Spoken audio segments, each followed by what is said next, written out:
روسیه در پی غرق شدن کشتی عظیم جنگی خود در بحر سیاه حمله‌ها به اوکراین را بیشتر کرده است.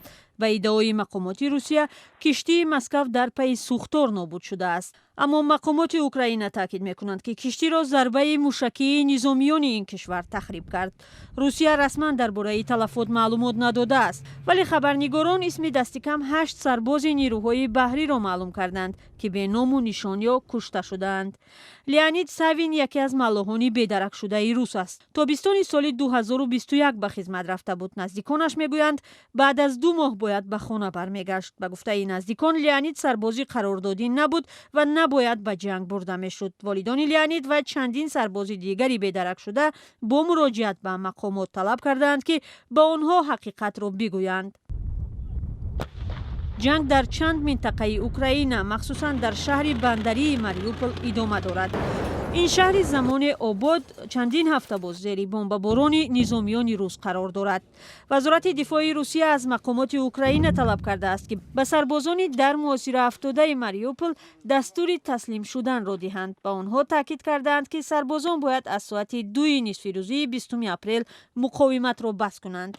مقامات اوکراین چند روز پیش اعلام کردند که سربازان در ماریوپول تا آخر می جنگند. با گفته آنها حمله های پیوسته روسیه به این منطقه مردم آسایشته را در رنج و عذاب مانده است.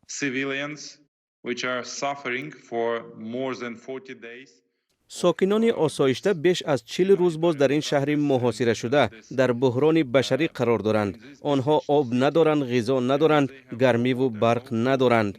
ما از همه شریکان خود دعوت میکنیم که برای پیشگیری از فلاکت‌های بیشتر این بحران یاری کنند. ادامه یافتن خرابکاری ها رسما کمک بشردوستانه را به منطقه های جنگ زده ناممکن کرده است.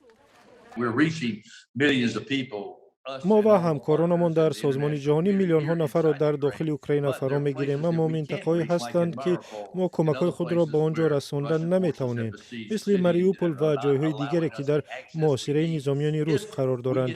در این جایها به ما طور ضرور است راه نمیدهند.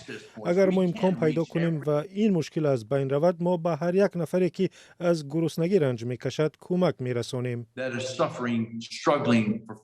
مقامات اوکراین اعلام کردند که بیش از 20,000 ساکن غیر نظامی در ماریوپول کشته شدند. اشغال این شهر برای نظامیان روسیه پیروزی استراتژی دانسته می شود و امکان می دهد که منطقه های زیر نظارت جدایی خواهان رو به مسکو با راه زمینی با نیم جزیره کریم بپیوندند.